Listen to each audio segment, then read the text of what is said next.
नमस्कार, स्वागत है आप सभी का योर स्टॉक में। मैं हूं आपके साथ कविता थपलियाल मुंबई स्टूडियो से और मेरे सहयोगी अभिषेक सत्रवतम जुड़ गए हैं दिल्ली से।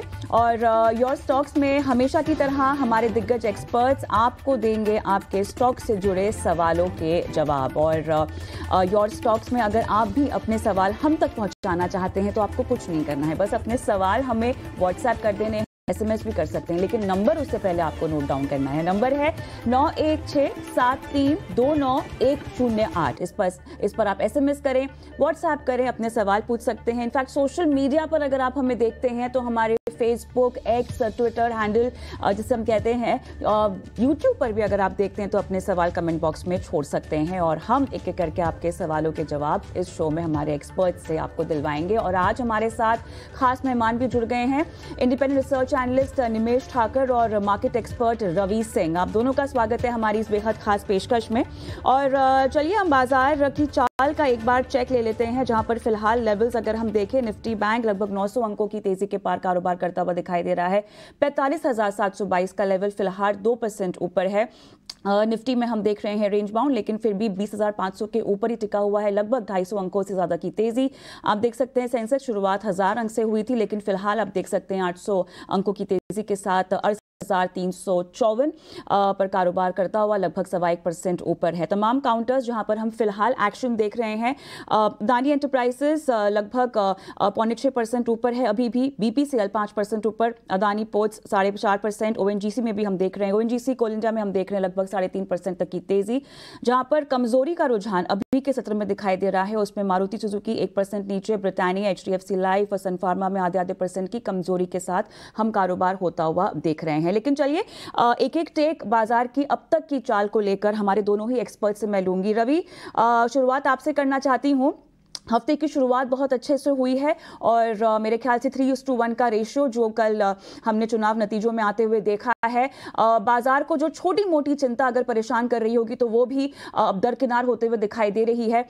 अब मोमेंटम 21,000 तक की और क्या हम कह सकते हैं कि बढ़ रहा है? कब तक आपको लगता है लेवल टेक्निकली अगर मैं समझना चाहूँ रवि, हम पहुंच पाएंगे? बिल्कुल कविता जी, इस समय मार्केट जो है उसने पूरे इलेक्शन को और जो मोदी जी की गवर्नमेंट है उसको यहाँ पर सलाम किया है। और जिस तरीके से जो तेजी आई है वो काफी हद तक फंडामेंटल जो वेट था, जो एक उम्मीद थी कि यहाँ पर पॉलिटिकल जैसे ही डिसीजंस क्लियर होंगे उसके बाद एक रैली देखने को मिलेगी। और सितंबर के बाद अब वापस से निफ्टी ने जब से 20,230 का लेवल तोड़ा है उसके बाद से इस कंटिन्यूअस एक अप ट्रेंड में दिखाई दे रहा है। ये गैप ओपनिंग जो अभी हुई है, ये थोड़ी सी एक बार गैप अगर फिल होता है तो वापस से एक बुलिश मोमेंटम यहाँ पर तेज होता हुआ नजर आएगा। निफ्टी के लेवल्स की बात करें तो मुझे लगता है कि निफ्टी 20,680 पे एक रेजिस्टेंस यहाँ पर फेस कर सकता है, लेकिन जो 21,000 के लेवल की बात कर रही है अगर उसको देखते हैं तो मुझे लगता है इस हफ्ते के एंड यानी कि हम जब फ्राइडे को ट्रेड करते हुए नजर आएंगे तो शायद आपको 20,900 से 21,000 का हाई बनता हुआ जरूर नजर आ सकता है, क्योंकि पूरे अक्रॉस द सेक्टर यहाँ पर टेक्निकल ब्रेकआउट देखने को मिल रहे हैं। और ट्रेडर के साथ में रिटेल इन्वेस्टर और FIIs ने पिछले कंटिन्यूअस अप ट्रेंड को यहाँ पर दिखाई दिया है। तो मुझे लगता है कि अभी आज के मोमेंटम में प्रॉफिट बुक करने की जल्दी ना करें और मार्केट को और चलने दें। यहां से अभी निफ्टी 20,750 के लेवल तक तो इमीडिएट बेसिस पे रैली दिखा सकती है। बिल्कुल, तो बाजार में मुनाफा वसूली की जल्दबाजी नहीं करनी चाहिए, बाजार यहां से और चलेगा। और 3 राज्यों में बीजेपी की चुनावी जीत को बाजार सलामी दे रहा है, ऐसा एक्सपर्ट्स मान के चल रहे हैं। और ये तेजी की लहर अभी और चलेगी बाजार में।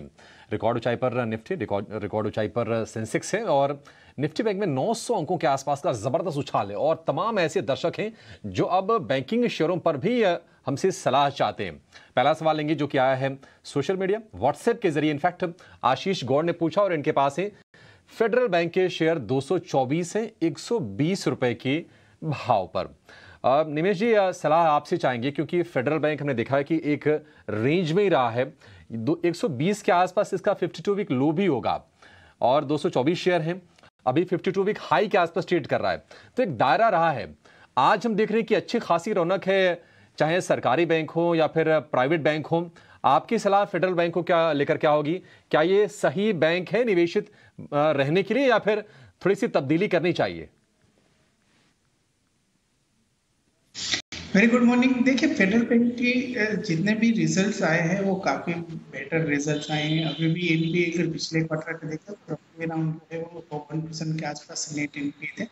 जिस तरह से क्रेडिट ग्रोथ चल रहा है, मुझे लगता है कहीं ना कहीं एक तो positive outlook as a banking industries का एक है। और डेफिनेटली 120 की खरीदी, मेरा मानना है कि ये काउंटर को आपको होल्ड करना चाहिए नेक्स्ट 3 to 6 मंथ मिनिमम। अगर यहाँ से आरबीआई कोई भी रेट जो बढ़ रहे हैं उसके ऊपर पोज या रेट बात करता है, मुझे लग रहा है कि बैंकिंग सेक्टर के अंदर बहुत सेंटीमेंट जो है बेटर हो सकता है। तो ऑल ओवर मुझे लगता है कि आपको फेडरल बैंक के अंदर होल्ड करना चाहिए। मुझे लग रहा है कि अगले 3 से 6 महीने में 180 के टारगेट प्राइस देखने को मिल सकते हैं।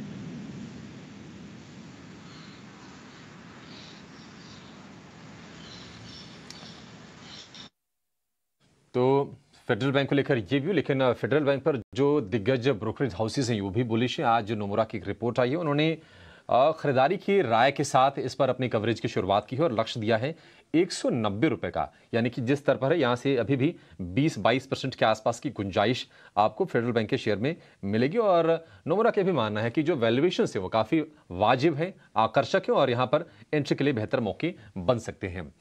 अगले दर्शक की तरफ बढ़ेंगे और चेन्नई से ट्विटर के जरिए सवाल हमें भेजा है अहमद ने, और अहमद का सवाल है एसजेवीएन को लेकर। 1000 शेयर इनके पास हैं 57 रुपए 60 पैसे के भाव पर। पावर शेयर में हमने लगातार तेजी देखी है रवि, और फंडामेंटली तो उनके लिए चीजें बेहतर हो ही रही हैं और कहीं ना कहीं अब थोड़े से वैल्यूएशन को लेकर चर्चाएं होती हैं। हालांकि तमाम एक्सपर्ट्स मानते हैं कि अभी भी वैल्यूएशंस रीजनेबल ही हैं। एसजेवीएन हमने देखा था कि 50 रुपए के जब ये ऊपर निकला तो एक जबरदस्त मोमेंटम इसमें दिखा, अब 86 रुपए के आसपास है। तो एक तरफा 30 रुपए की कम से कम अहमद के लिए तो यहां पर मुनाफा हो रहा प्रति शेयर का। अभी इसमें होल्ड करें या फिर चार्ट अभी और ऊपर के लेवल आपको इंडिकेट कर रहे हैं? जी, आपने सही बोला। इनफैक्ट पहला जो सबसे पहला ब्रेकआउट दिखा था वो टेक्निकल चार्ट पे 50 के ऊपर दिखा, दूसरा 63 के ऊपर दिखा और इस समय 86-87 के पास चल रहा है। अगर मोमेंटम देखा जाए तो अभी भी यहां से एक मोमेंटम रहेगा और एक बार 90 रुपीज से 92 रुपीज यानी 90 रुपए से 92 रुपए का लेवल ये छू सकता है। मोमेंटम काफी स्ट्रांग है, चार्ट पैटर्न काफी स्ट्रांग है, लेकिन फिर भी मेरी एक सलाह होगी कि यहाँ पर अगर आपको थोड़ा प्रॉफिट बुक करना है तो आप 50% शेयर में यहाँ पे प्रॉफिट भी बुक कर सकते हैं और दोबारा एंट्री के लिए आप 75 के आसपास वेट कर सकते हैं। तो दोनों में आपका फायदा होगा। अगर कंटिन्यू चलना है तो 92 पे आता है तो एक बार वापस से ईटी स्वदेश को कॉल करिए, ट्विटर पे या तो मैसेज डालिए और फिर से सलाह लीजिए, पर 92 का टारगेट अभी आपको अचीव होता हुआ नजर आएगा। चलिए रवि, तो आप रेकमेंड कर रहे हैं 92 के टारगेट्स एसजीवीएन में, और इसी के साथ दर्शकों के सवालों का सिलसिला हम आगे बढ़ाएंगे, लेकिन उससे पहले चलिए ऑप्शंस के चैंपियन बताने के लिए फिर व्यवसाय की ध्वनि पटेल हमारे साथ जुड़ गई हैं।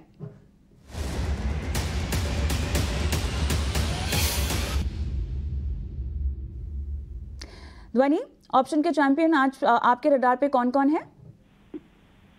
Good morning. आज ऑप्शंस के चैंपियन में हमारे रडार पे जो स्टॉक है वो है M&M फाइनेंस का। डेली चार्ट स्टॉक का सजेस्ट करता है कि यहाँ पे 280 के पास इसका ब्रेकआउट लेवल है, 300 तक का टारगेट है। इसको कॉल ऑप्शन के जरिए हम ट्रेड करेंगे। एट द मनी 280 का कॉल ऑप्शन यहाँ पे खरीदेंगे। इसका प्राइस जो है वो 6 रुपए 90 पैसे से लेके 7 रुपए तक का लेवल चल रहा है, उसी लेवल पे आप इसको बाय कीजिए। टारगेट इसका जो है वो 15 का बनता है। स्टॉप लॉस जो है वो आपको 4 का मेंटेन करना है। मैक्स गेन इसमें आपका जो हो सकता है वो 16,000 का है और मैक्स लॉस यहाँ पे 6,000 का होगा। बुलिश साइड की स्ट्रैटेजी है, स्टॉक इसमें पॉजिटिव मोमेंटम बनाए रखेगा। 280 की कॉल आप यहाँ पर रेकमेंड कर रही हैं ध्वनि, बहुत बहुत धन्यवाद, समय निकाला आपने और ऑप्शंस के चैंपियन पर आज दर्शकों को सलाह दी है। हम देख रहे हैं कि 2.25 अंकों की तेजी के साथ निफ्टी 20,500 के ऊपर टिका हुआ है और निफ्टी बैंक से आज ऐसा सपोर्ट है 900 अंकों की जबरदस्त तेजी और एडवांस डिक्लाइन रेशियो पूरी तरह से बुल्स के फेवर में। हर एक गिरने वाले शेयर के मुकाबले 3 बढ़ने वाले शेयर इस वक्त बाजार में है और आज खास तौर पर बहुत ढेर सारे सवाल हमारे पास आ रहे हैं सोशल मीडिया के भी जरिए, लेकिन एक लाइव कॉलर को जोड़ेंगे। बिहार से मोहन सिंह हमारे साथ हैं। मोहन नमस्कार, पूछिए क्या जानना है आपको? नमस्कार सर। सर मेरा एक वेदांता पे है सर, वेदांता पे मेरे को राय लेना था और एक एनडीटीवी है सर। वेदांता पे मेरा शेयर एनडीटीवी भी है। है अच्छा, तो एनडीटीवी तो 101। चल रहा है, बढ़िया है। 151 शेयर 267 के भाव पर। मोहन, आपने लिए कब थे शेयर? ये सर मैंने लिए थे 1 साल पहले। 1 साल पहले? हाँ, और एनडीटीवी अच्छा, का ठीक। तो है वो भी 1 साल हो गया। जब उसका भी मैंने जब हाई पीक पे मैंने ले लिया था सर। एक उसका 63 शेयर है 556 रुपया पे।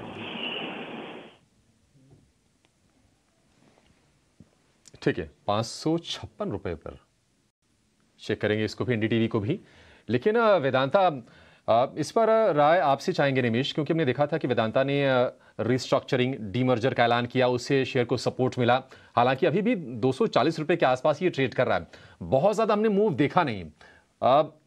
क्या सलाह होगी आपकी मोहन के लिए, क्योंकि इनकी जो खरीद है वो 267 की है। क्या ग्रोथ की अपॉर्चुनिटी वेदांता देगा या फिर कहीं और बेहतर मौके तलाशें?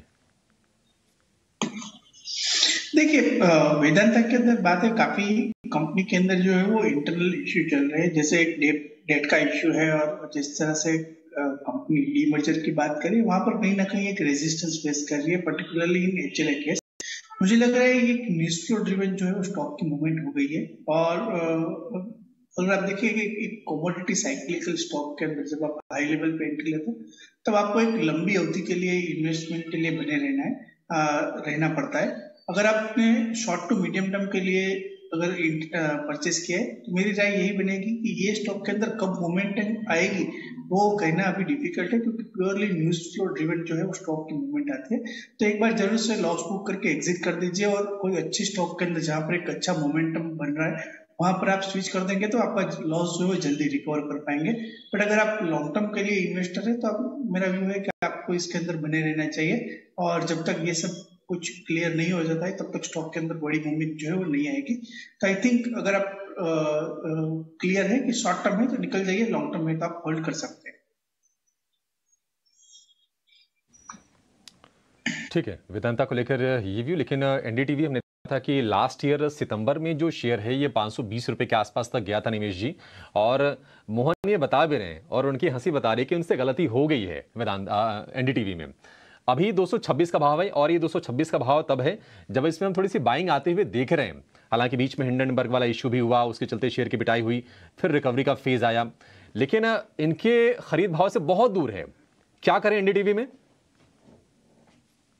टीवी के अंदर मेरा मानना है कि ये प्राइस अगर उसके पास जगह है तो थोड़ा बहुत एवरेज कर सकते हैं, क्योंकि इलेक्शन का टाइम है, और normal during the election time में हम लोग देखते हैं कि जो एडवर्टाइजमेंट स्पेंड है वो काफी बढ़ता है। तो मुझे लग रहा है कि कहीं ना कहीं एनडीटीवी के अंदर अगर उसके पास स्पेस है तो एवरेज करना चाहिए, अदरवाइज ये काउंटर को होल्ड करना चाहिए 1 साल के होराइजन से। और मुझे लग रहा है कि कहीं ना कहीं उसके जो परचेस प्राइस है वो आते हुए देखने को मिल सकते हैं, but I think average would be a good option. तो मैं आपको एवरेज करने की राय देता हूँ और आपको होल्ड करने की राय देता हूँ।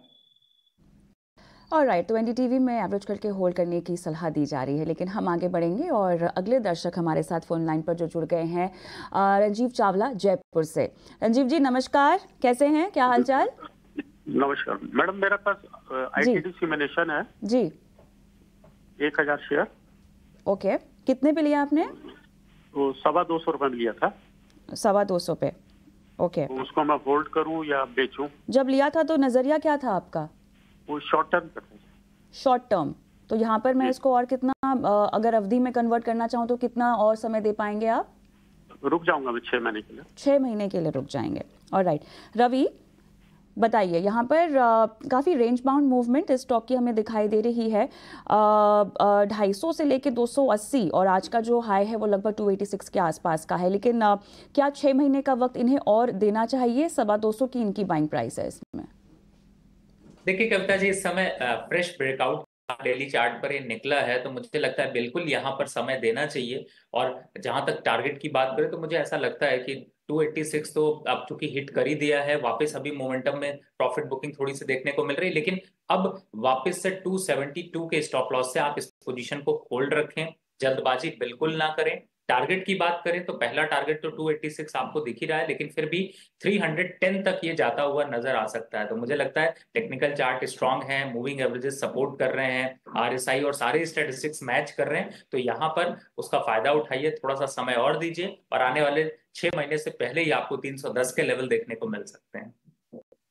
हो गया कि आज के सेशन में थोड़ा सा ब्रेकआउट दिखाई दिया है 286, तो ये तो आपका पहला टारगेट जैसा कि रवि ने समझाया, लेकिन स्टॉप लॉस आपको जरूर लगाना होगा 275 का। 310 भी आपका अगला टारगेट हो सकता है, तो फिलहाल इसमें आपको रुकने की सलाह दी जा रही है। सर से हरनेश कुमार हमारे साथ हैं। हरनेश जी नमस्कार, पूछिए क्या जानना है आपको? IDFC बैंक के 51,000 शेयर जी। हरनेश जी। हाँ जी, हाँ जी। 51,000, क्या बात है। 51,000 है जी। मैंने 37 के एवरेज बाइंग पे लिया हुआ है। तो मैं होल्ड कर सकता हूँ कितनी देर? जी आप मेरी तरफ से एक सलाह मानिए अपने दोस्तों को ना, हाँ थोड़ी सी तो आप पार्टी दे दीजिए। 37 वाला आपका शेयर 87 का है, मतलब प्रति शेयर 50 रुपए का मुनाफा, उस हिसाब से 2,25 लाख रुपए का आपको मुनाफा हो रहा है IDFC फर्स्ट बैंक में। बहुत बधाई आपको पहले। इसमें निवेश जी क्या करें? IDFC फर्स्ट बैंक बहुत एक स्टेलर रनअप हमने देखा है और औसत भाव के हिसाब से तो डबल से ज्यादा हो गया। एथिक्स ये कहती है कि जब पैसे डबल हो जाएं तो सोचे विचारे थोड़ा मुनाफा वसूली करने के बारे में। आप क्या सलाह देंगे? देखिए, एथिक्स यही कहती है, बट सेकंड जो एक कोट है वो भी कहते हैं कि प्रॉफिट को आपको नर्चर करना चाहिए और लॉस को काटना चाहिए। तो जिस तरह से प्रॉफिट को आपने नर्चर किया है, फर्स्ट ऑफ ऑल कॉन्ग्रेचुलेशन। अगर कंपनी की अगर फंडामेंटल पोजीशन देखें तो काफी स्ट्रांग है, और जिस तरह से IDFC फर्स्ट बैंक के अंदर जो इश्यू थे वो पर्टिकुलरली टेलीकॉम स्पेस से जहां पर उसकी लैंडिंग थी वहां पर लेके आ रहे थे, और इसीलिए मार्केट जो है उसको कंपेयर टू अदर बैंक्स एक प्रीमियम नहीं दे रहा था। बट फिलहाल वो इश्यू जो है काफी हद तक रिजोल्व हो चुके हैं और कंपनी की जो बैलेंस शीट है वो काफी एक बेटर सेट में अंदर आ गई है। मेरा मानना है कि अब रिवर्स मर्जर की भी बात हो रही है, तो मुझे लग रहा है कि कहीं ना कहीं आपको ये काउंटर के अंदर होल्ड बनाए रखना चाहिए, और मुझे लग रहा है कि मिनिमम 150 तक के लेवल्स आपको देखने को मिल सकते हैं। अगेन वहां पर आप एक बार जरूर से रिव्यू करवाएगा, बट ऑल ओवर व्यू मेरा जो है वो बुलिश है IDFC फर्स्ट बैंक के अंदर। मैं आपको होल्ड करने की राय देता हूं और आप बने रहे अपने इन्वेस्टमेंट।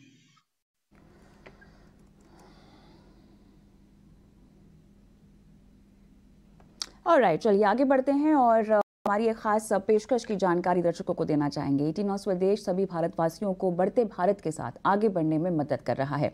इसके लिए सुंदरम म्यूचुअल फंड के साथ निवेश डे लॉन्च किया जा रहा है। ये मुहिम देश के सभी लोगों को अनुशासित तरीके से लगातार अपने पर्सनल फाइनेंस पोर्टफोलियो को बनाने में मदद करेगी। 18 स्वदेश और सुंदरम म्यूचुअल फंड के साथ जुड़िए और सीखिए कि कैसे म्यूचुअल फंड्स में SIP करके अपने वित्त भविष्य को आप मजबूत कर सकते हैं। 5 दिसंबर को 18 स्वदेश पर देखिए निवेश डे।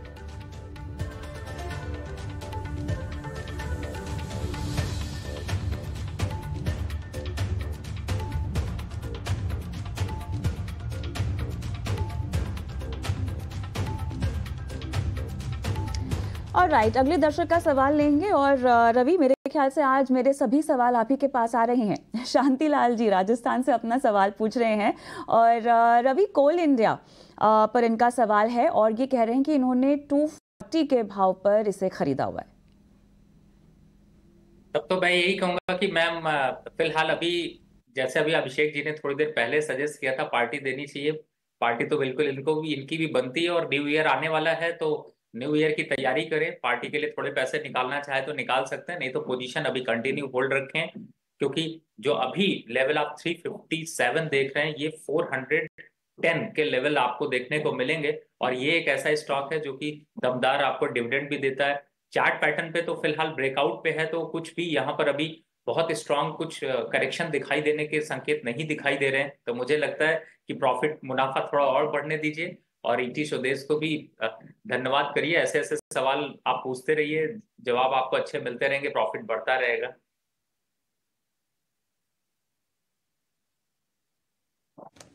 ठीक है, कोल इंडिया सरकार राज चला है बाजार में, और कोल इंडिया ने भी जबरदस्त कमाई कराई है। 3.5 रुपए के ऊपर जाकर अब ये शेयर ट्रेड कर रहा है, और अब डिविडेंड के लिहाज से बढ़िया शेयर एक है। अगला जो सवाल हमारे पास आया है वो है हसमुख जी का, चेन्नई से। फेसबुक के जरिए और इनके पास शेयर हैं पेट्रोनेट एलएनजी के 1000 शेयर हैं 201 रुपए के भाव पर। हालांकि इनके भाव के आसपास ही ये शेयर ट्रेड कर रहा है। अगर लाइव जुड़ते तो हम पूछ पाते कि नजरिया क्या है या फिर शेयर खरीदा कब है। भाव हमारे पास फिलहाल है, ठीक है, मान के चलते हैं कि हाल फिलहाल की खरीद होगी, लेकिन एक रेंज में ही रहा है। रवि, आप इस पर जवाब दीजिए, पेट्रोनेट एलएनजी पर क्या करें, समय दें इसको? चार्ट्स कैसे लग रहे हैं आपको इसके? देखिए, डेली पे अगर देखते हैं तो रिसेंट अभी जो अगस्त में इसका हाई बना था वो 253 का था, इस समय 205 चल रहा है और काफी अच्छी जगह पर ट्रेड हो रहा है। यानी कि 191 से 200 जो है वो फ्रेश बायर के लिए अट्रैक्शन है और एक यहां से रिबाउंस देखने को मिल सकता है टेक्निकल चार्ट पर, और स्टैटिस्टिक्स मैच कर रहे हैं। तो मुझे लगता है बिल्कुल होल्ड करनी चाहिए पोजीशन। देखिए, थोड़ा सा समय ये जो नवंबर दिसंबर का होता है, इस टाइम पे फंडामेंटली थोड़ी से गैस के प्राइसेस में करेक्शन जरूर रहता है, लेकिन वापस आपको फरवरी के बाद से तेजी देखने को मिलती है। तो स्टॉक में अभी ये करेक्शन इसीलिए यहाँ पर दिख रहा है, लेकिन मुझे लगता है बाइंग एकोमुलेशन के लिए अच्छा है। शॉर्ट टर्म व्यू के लिए ट्रेड मत करिए, लॉन्ग टर्म थोड़ा सा रखिए। वापस से आपको 250 और 270 ये दो लेवल आपको आने वाले 6 महीने में देखने को मिल सकते हैं। तो मुझे लगता है इन लेवल्स पर फ्रेश बाय जो लोग करना चाहते हैं और पेट्रोनेट एलएनजी देख रहे हैं, उनके लिए एक अच्छा ऑप्शन है। स्टॉप लॉस रखिए 180 रुपए का। लॉन्ग टर्म पे इंट्राडे ट्रेड कर रहे हैं तो 188 के स्टॉप लॉस से बाय किया जा सकता है। हाल अगर आपको एंट्री भी करनी हो पेट्रोनेट एलएनजी में तो भाव आपके लिए अट्रैक्टिव है। 180 का स्टॉप लॉस लेकिन लगाए। इंट्राडे कर रहे हैं तो 188 का स्टॉप लॉस आपको लगाना होगा। दिल्ली से वीर सिंह मेरे साथ फोन लाइन पे जुड़ गए हैं। वीर साहब नमस्कार। नमस्कार जी। वीर आपको मेरी आवाज आ रही है? हाँ जी, आवाज आ रही है। नमस्कार, बताइए आपने किस भाव पे लिया है? वोडाफोन आइडिया पर सवाल पूछना चाहते हैं आप? नमस्कार जी। वीर जी अपना टीवी का वॉल्यूम बंद कर दीजिए और मुझसे फोन पर बात कीजिए। चलो बताइए। हेलो। हाँ वीर, मुझे आपकी आवाज आ रही है। भाव बताइए। 14 रुपये 25 पैसे। ऑलराइट निमेश, जल्दी से आप इनका सवाल का जवाब दे दीजिए। देखिए, एक टर्न अराउंड स्टोरी है और कितनी आगे जाके कितनी सस्टेन होगी वो कहना डिफिकल्ट है। मुझे लग रहा है कि अगर आपको टेलीकॉम स्पेस के ही अंदर इन्वेस्टमेंट करना है तो भारतीय एयरटेल जो है वो बेटर प्लेस रहेगी।